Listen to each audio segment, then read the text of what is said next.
Oh, karena dia lagi nyerang Habib Rizik lah ya. Ya, Gitu kan, otak dia kan pelakunya bilang harus Habib- ditemukan. Oh. Ini tidak ada hubungannya terafiliasi dengan FPI ke atau golongan agama manapun ke. Ini nggak ada hubungan dengan mana-mana, nggak ada. Ini Oh, dia giringin ini kita jangan sampai dibawa ke arah politik. iya, Gitu ngomong iya, sama pelakunya. iya.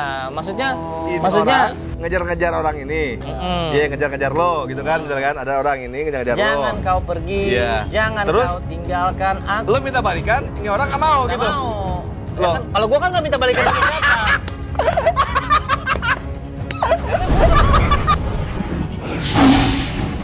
Benar kata Karl Marx, agama itu candunya orang. Kalau orang beragama seolah-olah dia jadi nggak mikir, dia jadi kemudian seolah-olah nggak mau untuk maju. Dan orang-orang bilang, ya dia jadinya kalau sudah orang beragama tuh dia jadi nggak peduli tentang cari duit, nggak peduli sama keluarganya, karena dia sudah fokus kepada Tuhan. Assalamualaikum warahmatullahi wabarakatuh teman-teman semuanya. Waalaikumsalam. Alhamdulillah nih saya diundang ke rumah Ustadz Felix ya. Wes. Kita bukan lagi di pinggir pantai nih. Di pantai. Kita lagi di Santorini ya. Iya, Masya Allah, biru-biru Allah, semua. biru-biru semua. Aduh, alhamdulillah ya kita dapat kesempatan untuk ngobrol sama Ustadz Felix nih. Ya. Ustadz fenomenal yang ada di Allah. dunia digital. Ya, kalau ada mungkin sudut pandang dari beliau rame di Dalam dakwah ini kita pasti akan menemukan orang-orang yang tidak suka. Artinya jangankan kita menjadi orang-orang yang salah, orang benar juga pasti akan tidak disukai. Apalagi kalau kita salah. Jadi kalau kita salah, kita akan mendapatkan haters. Orang benar juga akan mendapatkan haters. Nggak ada yang bebas. Mau benar mau salah. Coba misalnya Avenger ketemu Thanos. Thanosnya langsung tobat. Tobat atau akur. Thanos apa kabar? Mau kemana aja? Ini nggak Betul. ditonton. Kan gitu. Atau Fir'aun ketika ketemu Musa langsung tobat. Tobat. Nggak Dia lihat seru. wajahnya, ini kayaknya adem banget. Kayaknya saya salah. Kalau orang sudah bisa manusiawi, Ji, sudah bisa menerima nilai-nilai kemanusiaan, apa alasan dia untuk berpecah belah, Ji? Maka ketika ada persatuan, baru ada yang bisa jadi pemimpin, Ji. Karena nggak ada persatuan, gue nggak mau ngakui dia. Pemimpinnya juga bilang, lu nggak milih gue juga nggak ngakuin lu. Loh, kok gitu sih? Kan kita kan dipimpin oleh orang yang sama. Kan rakyatnya dia bukan hanya yang milih dia, harusnya kan mikirnya begitu. Karena persatuan sudah nggak ada, susah untuk jadi pemimpin kalau nggak bersatu. Banyak yang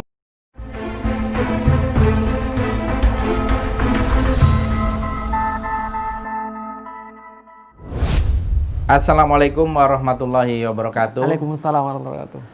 Salam sejahtera, saudara-saudara. Saya kehadiran seorang tamu istimewa, Masya Allah. Ustadz Felix Xiao. Ya, alhamdulillah. Ustadz Felix Xiao ini adalah seorang yang boleh dibilang namanya ada pro dan kontra gitu. Nah, di sini kita ingin gali ngobrol-ngobrol dengan Ustadz Felix Xiao. Ya. Ini pertemuan saya yang kedua dengan beliau. Nah, Alhamdulillah. pertama justru di ILC. ILC ya. Iya. Nah, waktu itu kita berdebat soal 212 itu adalah perlu nggak reuni? oh perlu reuni atau Iya, tidak ya. betul. Ya waktu itu termasuk ada yang menjelaskan soal bendera segala macam tapi nggak ngerti benderanya apa gitu. Jadi saya ingat banget itu dan viral kemudian videonya. Iya, Dan betul. Ustadz Felix Xiao ini juga lulusan dari IPB, Saya pertanian. budidaya pertanian ya. Budidaya pertanian. Spesifiknya apa? Hortikultur. Hortikultur. Nah, ini siap tak berbekas ya.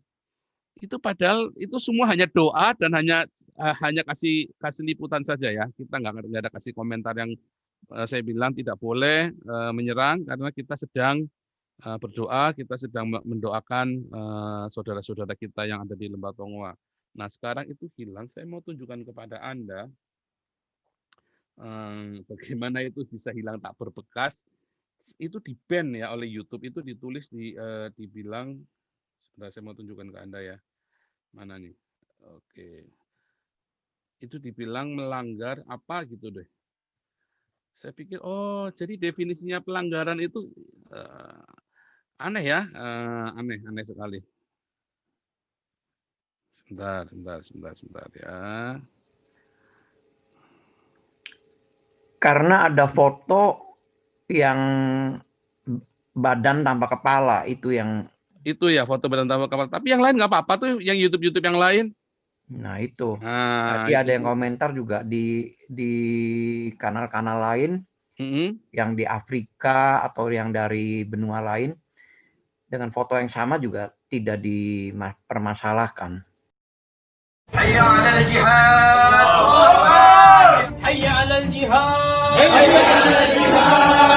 'alal jihad. Hayya 'alal jihad. Hayya.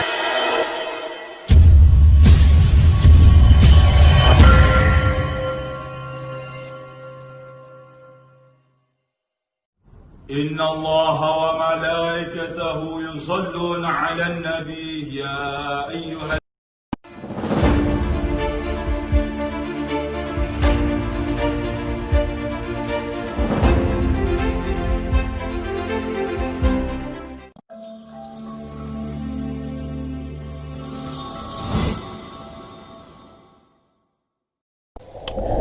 بشام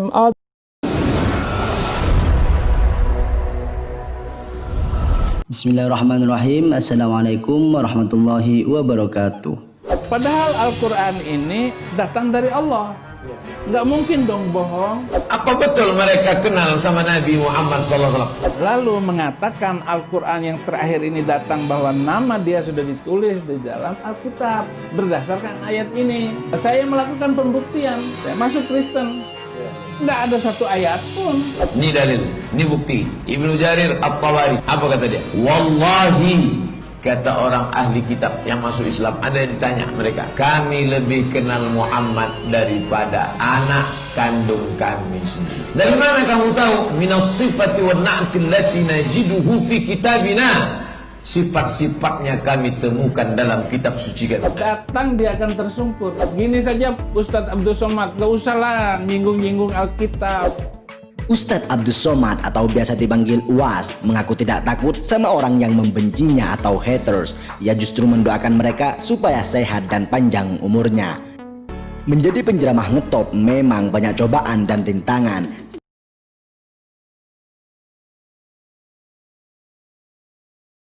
Baik, saya pernah ditanya, Ustadz, kenapa Anda tidak mengakui Isa sebagai Tuhan? Isa kan Nabi, saya bilang. Tapi Isa kan luar biasa. Isa satu-satunya makhluk yang diciptakan tanpa Bapa. Tanpa Bapa, makanya kami akui sebagai Tuhan. Saya katakan, mohon maaf, walaupun ini belum dihapus, tapi kita lihat baik-baik. Nggak apa-apa ya. Perhatikan baik-baik. Kalau Isa ditetapkan sebagai Tuhan hanya karena lahir tanpa Bapa, saya tanya kenapa Adam tidak ditetapkan sebagai Tuhan? Karena Adam lebih hebat daripada Isa, lahir tanpa Bapa dan Ibu. Lalu disampaikan kemudian, Ustadz, tapi kan Isa bisa menghidupkan orang mati. Lalu kami tegaskan, yang menghidupkan orang mati, makhluk mati bukan cuma Isa. Nabi Ibrahim pernah menghidupkan makhluk mati dengan izin Allah. Dan caranya lebih hebat dibanding Nabi Isa. Buka Quran surah kedua Al-Baqarah, ayat 260, paling kiri sebelah atas. Wa idh qala Ibrahim rabbi arini kaifa tuhyil mauta. Ketika Ibrahim menyampaikan kepada Rabbnya, ya Allah, tolong tunjukkan pada saya bagaimana menghidupkan yang mati. Qala awalam tu'min, Allah berfirman, kamu enggak yakin dengan saya? Qala bala walakin liyatma'inna qalbi. Saya yakin ya Allah, tapi tolong tunjukkan supaya hati saya lebih tenang saja, supaya hati lebih tenang. Lihat baik-baik, kata Allah, ambil burung, potong-potong, kemudian tebarkan di setiap bukit. Jadi setiap bagiannya pisahkan, simpan bukit 1, bukit 2, bukit 3. Thummad'uhunna ya'tinaka sa'ya. Kamu tinggal panggil, hei datang dengan izin Allah.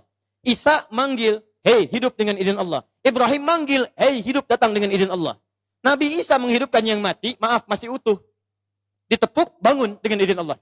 Nabi Ibrahim lebih canggih. Dipotong-potong dulu, disebar, dipanggil, hidup dengan izin Allah. Nyatu lagi dengan izin Allah subhanahu wa ta'ala. Lalu kami sampaikan, kalau Nabi Ibrahim menghidupkan yang lebih canggih dengan izin Allah, kenapa beliau tidak disebut sebagai Tuhan? Makanya di sini, kemudian Allah menegaskan, inna, awas hati-hati, sungguh penciptaan Isa itu seperti halnya penciptaan Adam. Kamatsali Adam, seperti halnya penciptaan Adam alaihissalam. Maksudnya, sama-sama sebagai manusia, sama-sama bersumber dari ciptaan Allah subhanahu wa ta'ala. Paham sampai sini?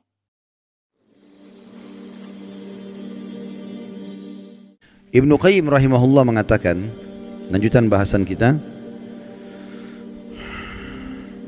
banyak kalangan salaf yang berkata, Setelah mereka meninggal, orang-orang pun sering mendatangi kuburan mereka, lalu membuat patung-patung mereka. Kemudian setelah masa demi masa berlalu, akhirnya disembahlah patung-patung tersebut.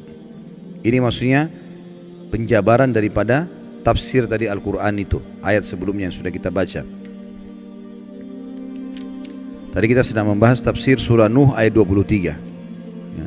Jadi awal-awalnya dibuat patung-patung, sampai akhirnya di kuburannya mulai dibuat patungnya, dengan alasan syaitan bisikan supaya tidak lupa mukanya ya.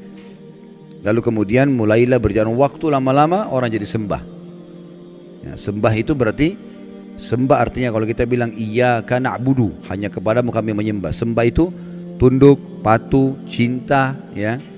Itu semua makna-makna sembah. Jadi akhirnya berlebihan pada benda-benda mati seperti ini. Diriwayatkan dari Umar radhiyallahu anhu bahwasanya Rasulullah sallallahu alaihi wasallam bersabda dalam hadis Bukhari Muslim, "La tatruni kama atratin nasara ibn Maryam, innama ana abdun faqulu abdullahi wa rasuluh." Jangan pernah kalian berlebihan dalam memujiku sebagaimana orang-orang Nasrani telah berlebihan memuji Isa putra Maryam.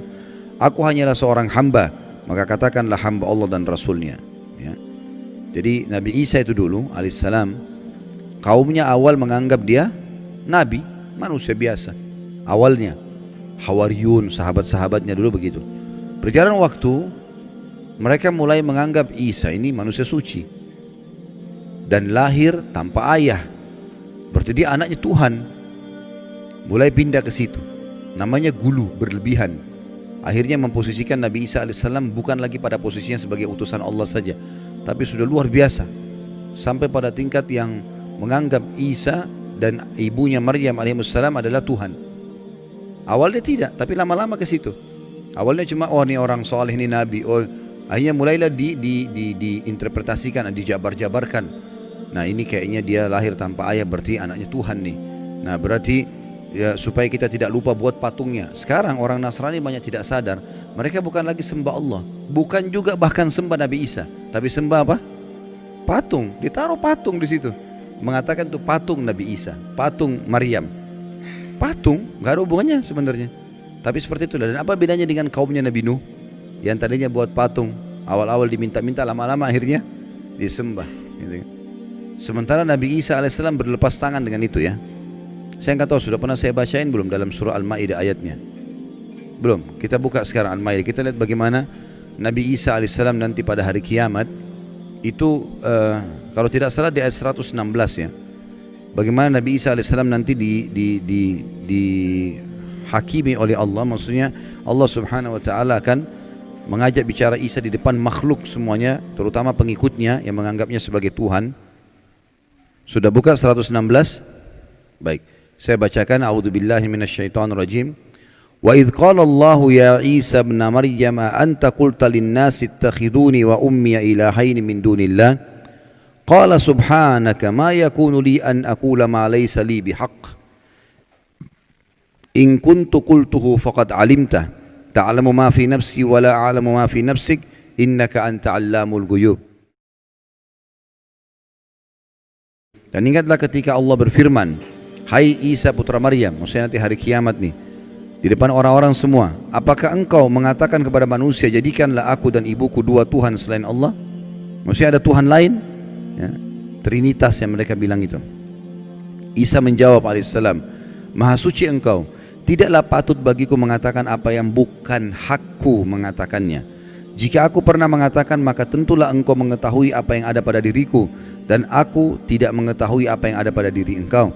Sesungguhnya engkau maha mengetahui perkara-perkara yang gaib. Lalu Nabi Isa mengatakan 117-nya, ma qultu lahum illa ma amartani bihi an ibudullaha rabbi wa rabbakum wa kuntu alaihim syahidan ma dumtu fihim falamma tawaffaitani kunta antar raqiba alaihim wa anta ala kulli syai'in syahid.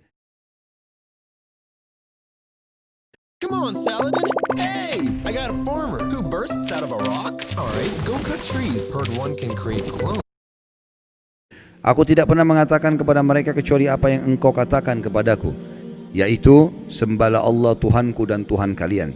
Ini ajaran Nabi Isa AS kepada orang-orang Nasrani. Enggak pernah dia bilang, jadikan saya sebagai anak Tuhan, jadikan ibu saya sebagai Tuhan.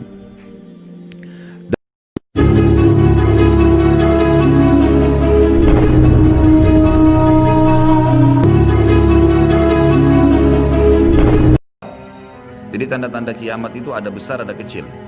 Tentu kalau tanda-tanda kiamat kecil banyak sekali.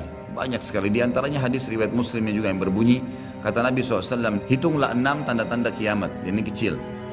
Lahirnya aku, diutusnya aku, dan meninggalnya aku. Berarti sudah ada 3 dan sudah terjadi. Kemudian akan tersebarnya penyakit taun, dan ini sudah terjadi di zaman Umar radhiyallahu anhu. Terbebasnya Palestina di zaman Umar radhiyallahu anhu, gitu kan. Kemudian pembebasan negeri Persia terjadi di zaman Umar radhiyallahu anhu. Berkumpul semua itu. Jadi 6 tanda-tanda ini sudah kelihatan semuanya. Tanda-tanda kiamat yang kecil sudah terjadi, ada yang sedang terjadi sekarang dan ada yang belum terjadi. Kalau yang sedang terjadi seperti misalnya hadis Nabi SAW yang berbunyi, tidak akan terjadi kiamat sampai orang-orang mengganti nama-nama minuman keras dengan nama-nama lain. Contoh, seperti sekarang misalnya menggantinya dengan istilah-istilah lain. Ya nama inilah, ya merek itulah, ya cuman sekian 5% alkoholnya dan seterusnya. Hadis yang lain, tidak akan terjadi kiamat sampai zina tersebar, dianggap biasa, dan juga banyaknya laki-laki yang menyerupai perempuan, dan juga minuman keras dianggap sebagai minuman yang biasa. Hadis sahih semuanya. Jadi ini semua kita lihat depan mata kita, sedang terjadi. Ya, sedang terjadi. Kemudian yang belum terjadi itu seperti misalnya kalau tanda-tanda kiamat kecil terakhir sekali namanya Malhamah Kubra, peperangan besar antara kaum muslimin dengan orang-orang Nasrani. Yang ini disebutkan panjang lebar dalam hadis Bukhari, lebih dari 3 lembar kalau tidak salah. Hadis ini berbunyi, kata Nabi SAW, kalian akan bersatu dengan Bani Asfar. Bani Asfar ini sebenarnya lebih tepatnya orang-orang Rum, ya, orang-orang Nasrani. Mereka akan bersatu, kalian akan bersatu dengan mereka untuk memerangi satu kaum, tapi tidak disebutkan kaum ini siapa. Yang jelas kita akan bersatu satu waktu dengan kelompok-kelompok Nasrani ini, kemudian kita bersatu memerangi satu kaum. Allahu a'lam siapa mereka. Sebagian ulama berijtihad.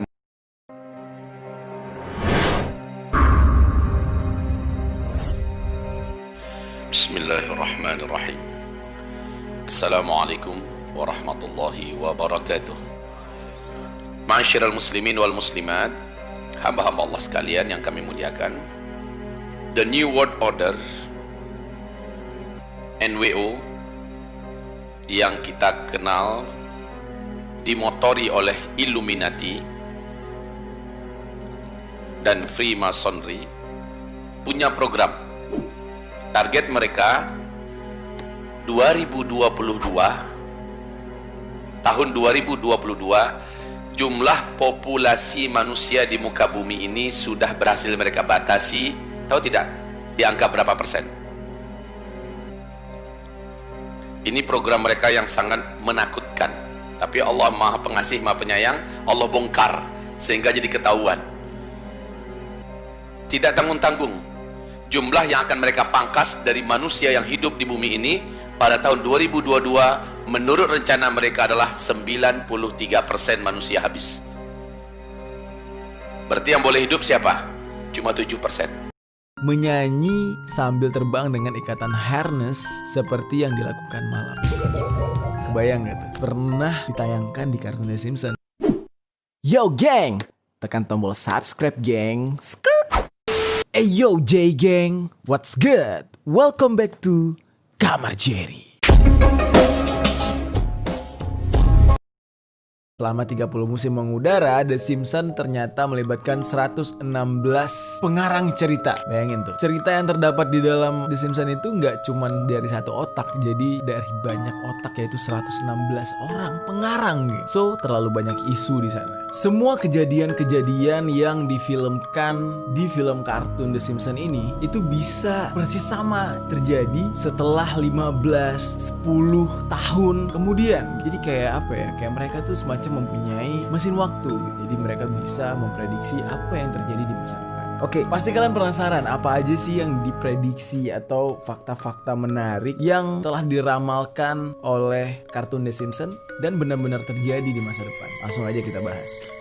Oke, salah satu prediksinya yang pertama yaitu Disney mengakuisisi 21st Century Fox. Diketahui nilai akuisisi Disney dengan salah satu rumah produksi terbesar itu mencapai 54,2 miliar US dollar nih geng, atau setara dengan 711 triliun rupiah. Peristiwa ini nyata banget geng, ada di salah satu adegan The Simpsons sejak 20 tahun lalu dalam episode When You Dish Upon a Star yang mengudara pada 8 November. Halo para pencari fakta. Serial kartun The Simpsons beberapa kali kerap memprediksi kejadian di masa depan. Anehnya, meski hal itu cuma bagian dari skenario dalam tiap episode, banyak adegan dalam The Simpsons yang menjadi kenyataan. Mau tahu apa aja itu? Yuk kita simak. Tapi sebelum lanjut, klik subscribe dan aktifkan lonceng notifikasimu agar kamu tak ketinggalan informasi menarik dari Fakta Populer.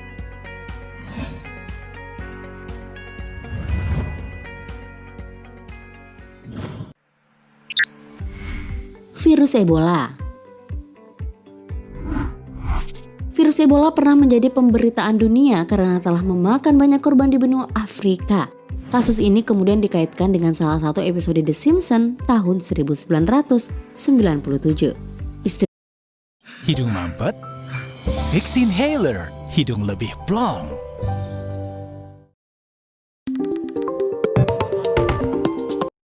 Dia sendiri memiliki desain yang terbilang rumit. Saking rumitnya, uang ini diklaim hampir mustahil untuk dipalsukan.